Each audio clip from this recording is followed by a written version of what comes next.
Sagid sa pinakaganahan ako diri sa balay kol bakit di mi mahotdan og saging. Everyday gid mi nagsaging. Unggoy man siguro ni akong mama. So what's up mga kol? Magbuhat tag luyang karon no. Pagkahuman tog lungag no kay nagkagod na akong mama diha og katong ungol bitaw na na kuan, lubi, katong magulang sa butong.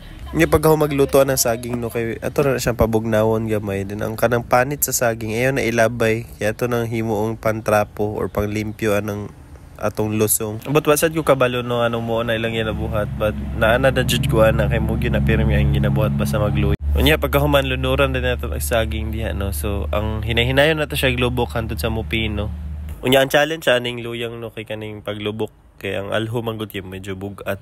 Pero karon kay murag nigaan na siya kay dugay naman kay ang alho og lusong. Pila na ka years. Kay ikan pa na sa mga lolo ug lola.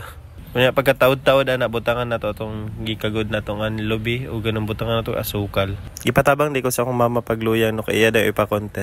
Unya lain-lain ang tawag aning luyang no kay ang uban nilopak man lang tawag. Ang uban pod kay wala ko kabalo.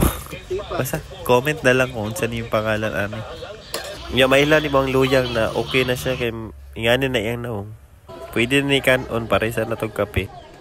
Bye, follow for more.